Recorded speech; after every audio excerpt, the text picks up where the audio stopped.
shapes. But if you have 7 nodes in a tree, then we know how to calculate the number of tree shapes, right? So that means those 7 nodes, when they're inserted into the tree, will produce one of the possible shapes. So, one of the questions is, first of all, what is a skew tree? Anybody know what a skew tree is? Did I use that terminology? I think I defined it in the homework. A skew tree is a tree with n nodes that has a height of n.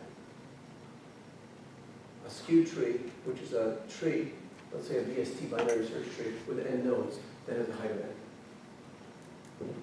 So what does it look like? Well, it could look like this, or it could look like this.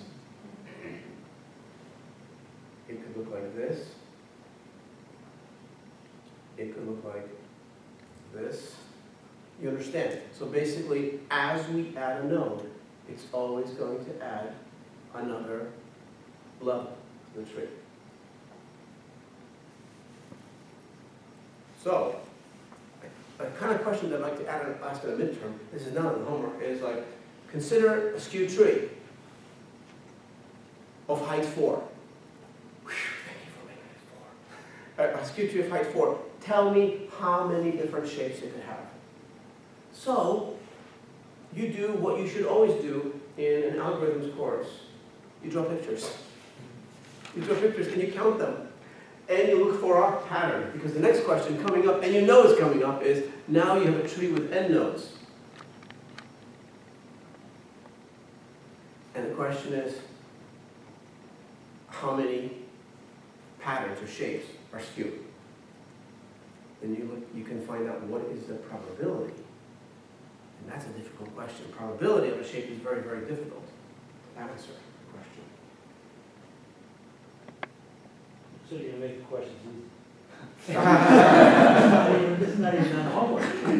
Yeah, well, I'm just thinking out loud. So, what determines the shape of a tree? You can tell me that. What determines the shape of a tree? What determines the shape of a tree? No, that is an incorrect answer. The insertion, order, or sequence. Yeah, insertion, order, insertion, sequence. Okay, and the insertion sequence, if given n nodes, how many, let's say we have an array of n different valued nodes. How many insertion sequences are there? N factorial, thank you. So given 7 nodes, how many insertion sequences are there? 7 factorial. Well, let's count that, shall we? So, 7 factorial. That's going to be 2, 6, times 4, 24, times 5, 120, times 6, 720, and 7 times 720, let's call it 1,500. Okay? I don't know what's okay. 1,500. Let's say 1,500. So 1,500 different what? Different what?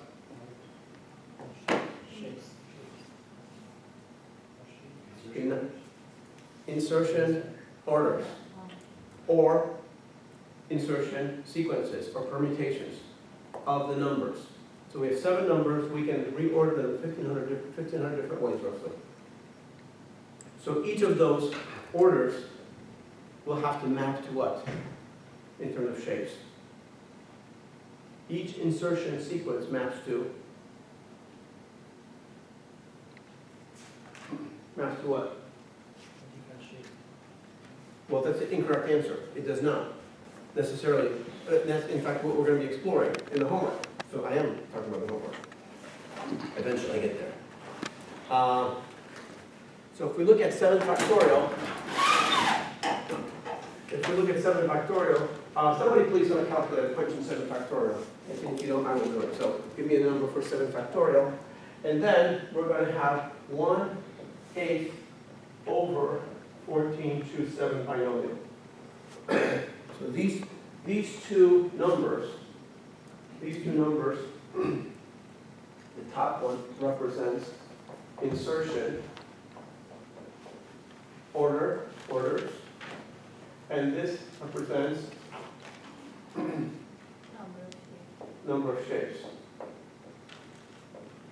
Okay, what's 7 factorial? 5040. I knew that. I don't know how I forgot it. So 5040. Is that correct?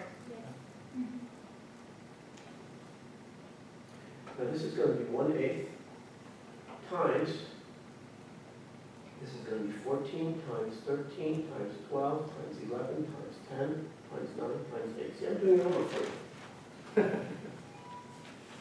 So 14 all the way down to 8. Why do I stop at 8? The bottom 7 factorial cancels out. The 7 factorial on the bottom will cancel out the 7 through, okay, so therefore that cancels out. So you're gonna have 14 factorial over 7 factorial, we got that already, times 14 minus 7, which is another 7 factorial. So it's going to be 7 times 6 times 5 times 4 times 3 times 2, right? So let's see if we can figure this out together. So what's 14 over 7? 2. What's 12 over 6? 2. 10 over 5? 2. And 8 over 4 is 2. Hey, what a coincidence. Okay, now, what do we got? No, we only have 6 here. So what's 9 over 3? 3. So this is times, right? Now, what's 2 times 2 times 2? 8. What's 8 divided by 8? Am I doing this right? Yeah. Why is the number coming so small? Oh, 13! Oh, 13. I'm like, what's going on? Okay, so this 8 will cancel with this 8. Right. So we're going to have, yeah, okay, so this 2 can be crossed too, right? Yeah. This 2 can also be. So we have, everything is here down to a 1 on the bottom. So we have 11 times 13, which is 143. 143 times 3. 3 times 143.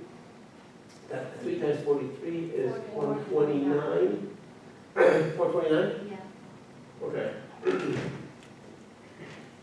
Okay, so what observation are you going to make in terms of, what observation are you going to make in terms of those two numbers? Who can tell me something interesting about those two numbers? Probability. Nope. But we know that the 7, because we're talking the 7 numbers. This is the formula for, this is the closed form for the Catalan numbers. Gives me, in this case, 429. Okay? 7 factorial gives me the number of insertion orders, which is 5040. Who can tell me something interesting about these numbers? Tell me something about a sequence of 7 numbers and tree shapes.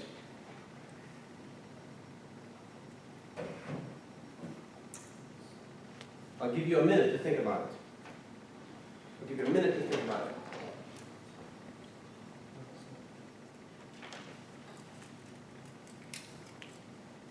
45 seconds left.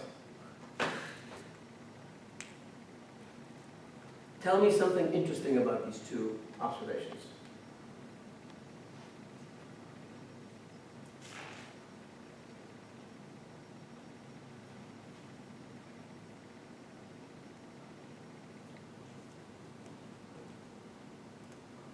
Anybody? So we start with an array of 7 different numbers. We know that we can permute them or sequence them in 5,040 ways. Each of those permutations, if used as an insertion sequence, will generate a binary search tree. Not a full, but that's also something I'm thinking right now. It's a good question for the test. So basically, each of those 5,040 insertion sequences will generate a tree with 7 nodes. Each of them. But how many possible shapes could we end up with? 429. Well, look at these two numbers. What do these two numbers tell you? This is the insertion sequences, and this is the shape of a tree that you may end up with. That tells you what? Shapes are repeating. Yes, that means that, so another way of putting that is that there is more than one sequence that will generate the same shape. So that means, and by the way, this is called the pigeonhole principle. The pigeonhole principle says, you know what a pigeonhole principle is? You heard of that? It's something from discrete mathematics. Sounds like it's something from ornithology, study of birds. But it's actually from discrete mathematics. It says if there are n minus 1 pigeonholes and n pigeons, then at least one pigeonhole will have at least 2 pigeons in it. Do you understand that answer? Now, it could be that all the pigeons go into one hole. It's possible. But let's suppose that all the pigeons go into their own pigeonhole. So after n minus 1, the nth pigeon comes in, and guess what? It has to go someplace where another pigeon exists. So one pigeonhole will have at least 2. No matter how they fill the pigeonholes with pigeons, one of them has to have at least 2. Well, by the same token here, since there are 5,040 insertion sequences, every one of those sequences will map to one of the 429 shapes. Now, I want you to tell me, what's the probability of a shape? What is the probability that an insertion sequence of 7 nodes generates one particular shape?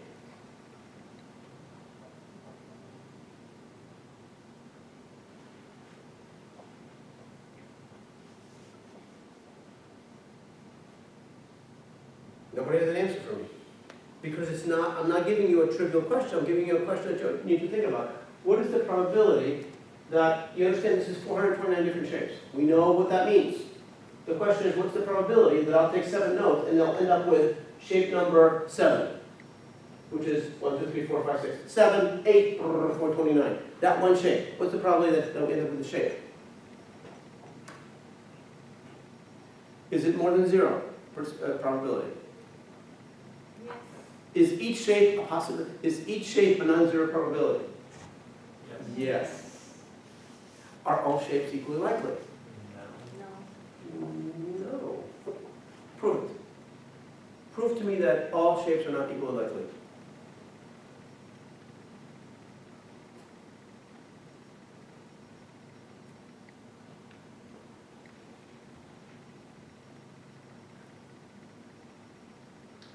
All right, look up here. I'm going to insert the first node. It's here. Second node.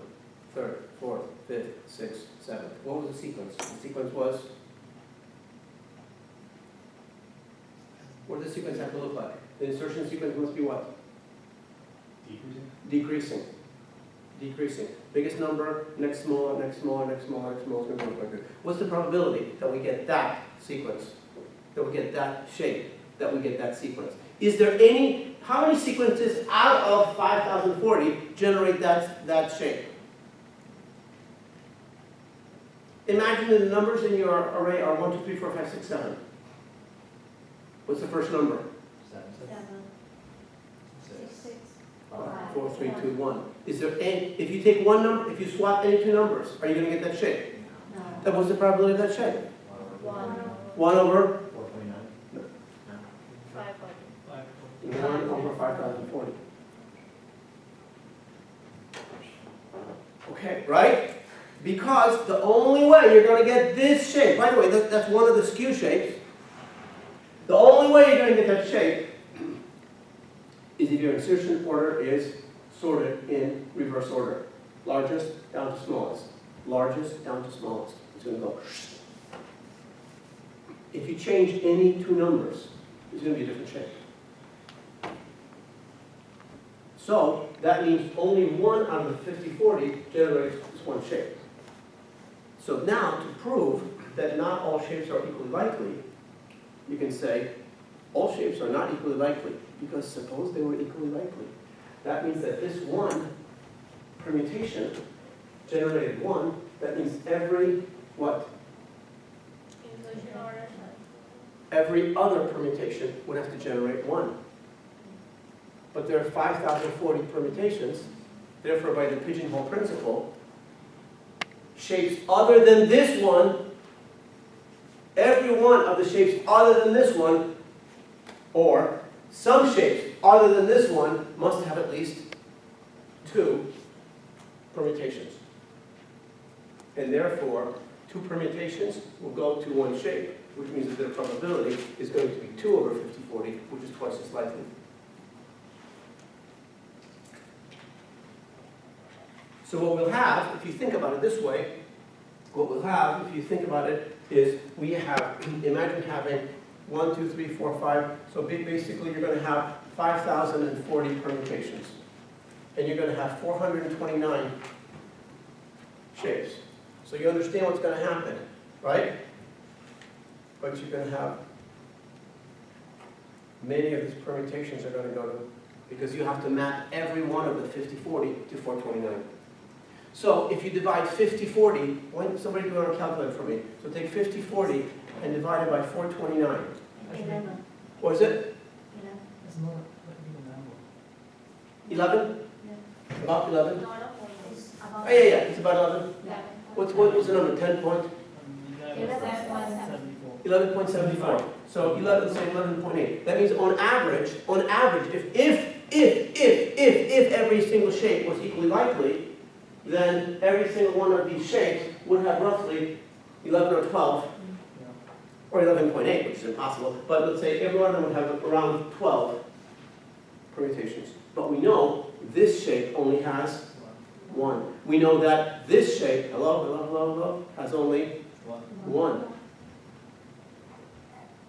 Well, that means that the other shapes are going to have more than 1.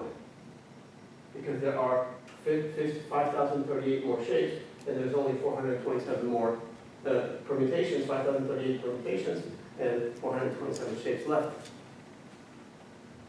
So they can't be all equally likely.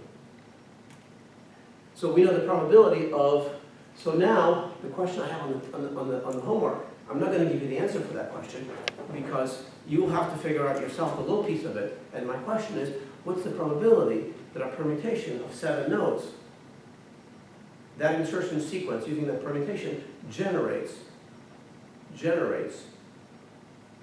a skew tree. A skew tree shape. So you have to be able to enumerate the permutations that are going to generate a skew tree, and you have to count the number of skew shapes.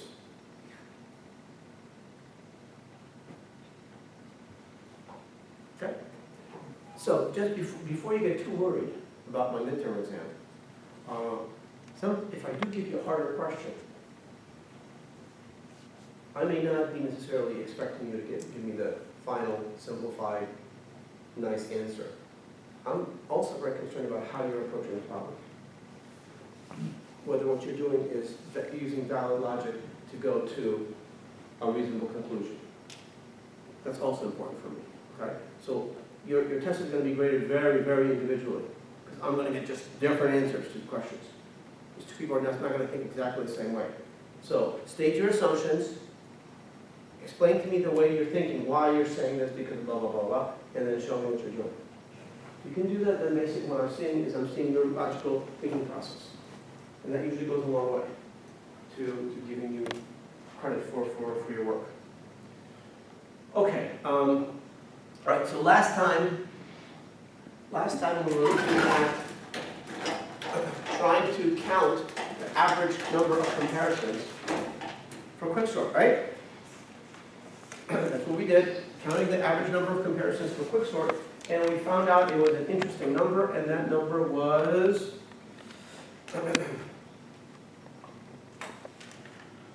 was 1.38 NLGN. Okay? So now, we're going to look at a different problem. We've already spent a little bit of time talking about a BST tree.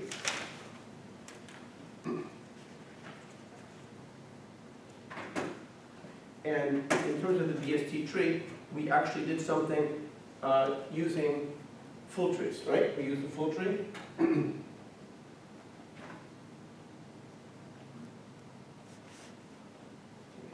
Work. So we know.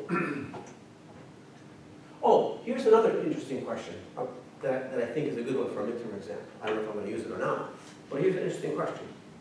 Let's consider 7 nodes again. I like 7 because 7 is a potentially full tree. 7 is potentially can make a full tree. And whether it's full or not depends on the insertion sequence. So my question would be, and I'll start off with you. How many of the 7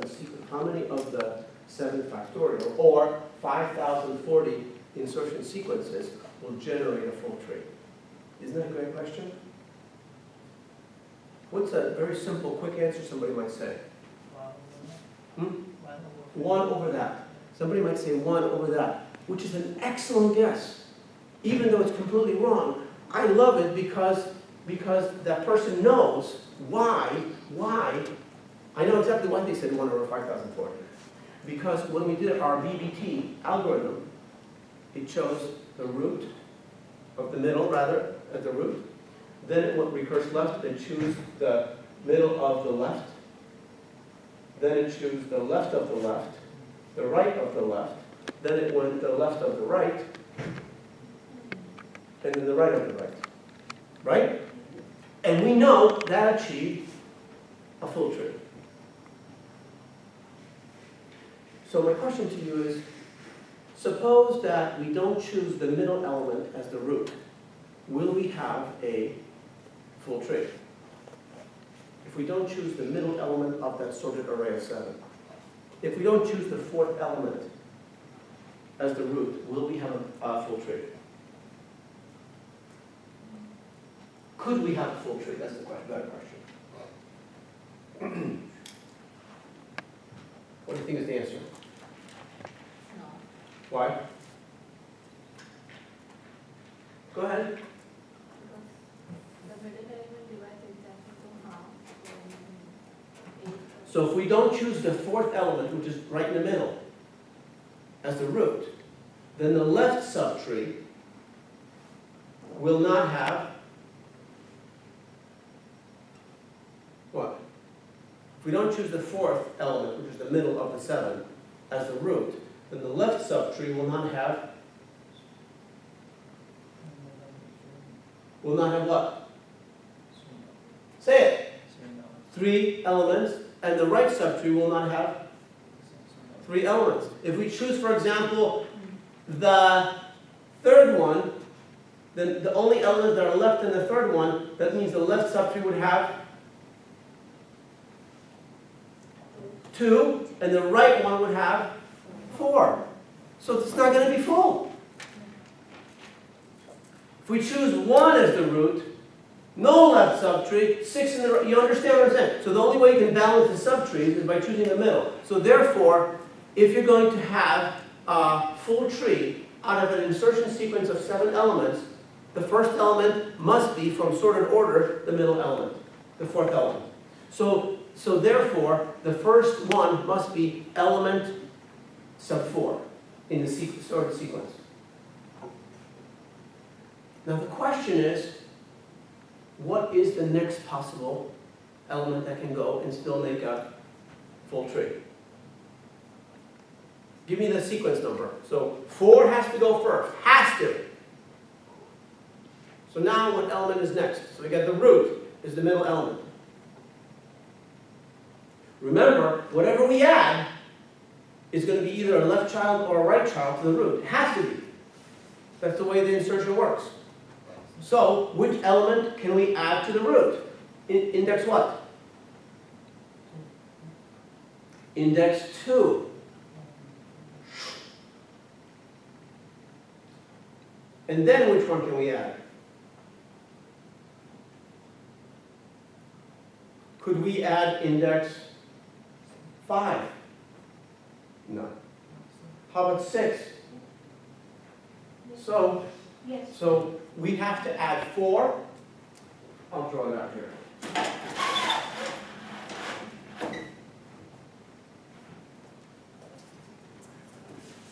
We have to start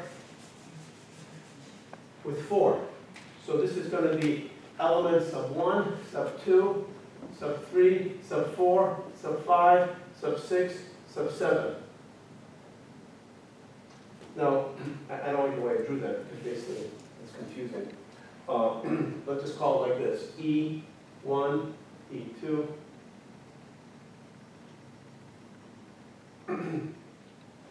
Okay, now let's assume that this is smallest, right? This is the smallest, and this is the largest. So we have to insert E4 first, right? The fourth element. So that one is done right here. What's the next one? E2. So we could add E2, which is the correct choice here, is the middle of the left.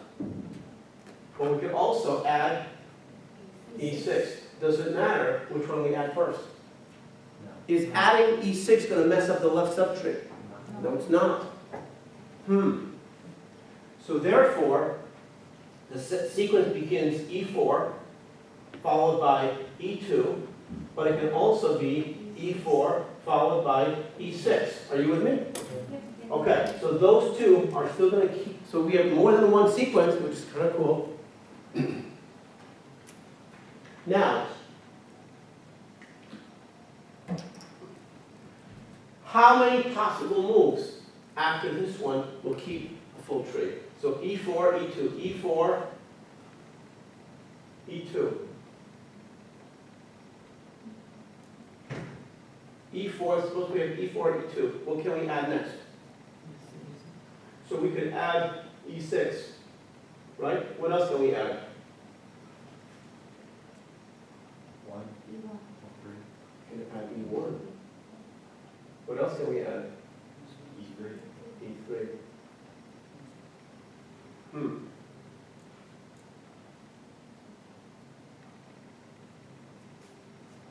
So suppose we add E4, E2, E6. So then our tree looks like this, right? How many insertion orders, what can be next? Think about this one. E4, E2, E6, how many more now? How many more? What's next? 4 options. 4 options. Oh. So I can actually choose any of the other ones in any order. How many orders are 4 elements in? So we're going to have 1, 2, 3, 4. There's going to be 4 factorial sequences that start with E4, E2, E6. Does that make sense? Okay. Suppose we have E4 and E2, and then we go to E1. So now we're going to go to this one. What can I add next? I can add E3, or I can add E6. Everybody agree? Can I add anything else that will keep it full?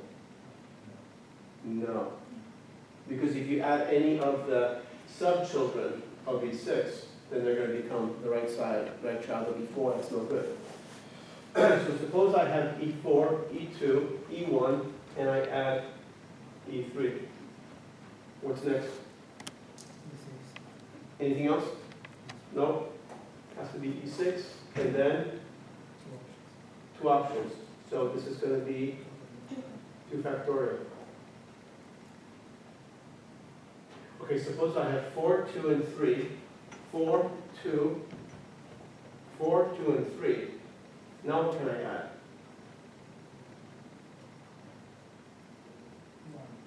I can add E1, or I can add in E6. E6. If I add E1, what do I have to add next? E6. E6. And then I have how many possibilities? 2 factorial. If I have E4, E2, E3, and E6, how many sequences do I have? Yeah, 3 factorial. So there are now going to be 3 factorial possibilities. So 3 factorial. Does everybody understand how we're doing this? Okay. This one here is E4, E6. So this is E4 followed by E6. Instead of E4 and E6. Well, first of all, let's make an observation. Take a look at the first sequence. The first sequence starts with E4, E2. And then it generates, let's add these numbers together. How much is 4 factorial? 4 times 3 times 2? 24, right? 2 factorial is 2. 2 factorial is 2. And 3 factorial is 6. 34. Yeah. Oh, we didn't finish. Oh, sorry. That's some, we got too excited. Finish this one. So we have, let's do this one right here. We have E1, E4, E2, E1, and then we have E6. How many? So I could add here, here, or here. I have 1, 2, 3 choices. 3 choices of nodes in any order, 3 factorial. So this is going to be 3 factorial. So that's going to be equal to 6. So we're going to get 30, 36, looks like 40, right? 40.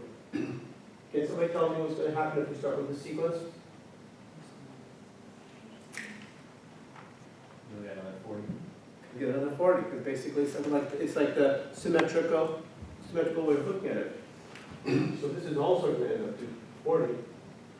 So what does it tell us?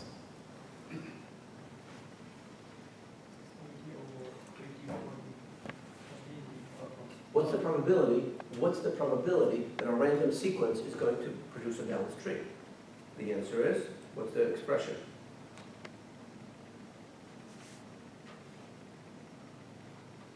E over 540. 80 over 540. The answer is 1.6%. 1.6%.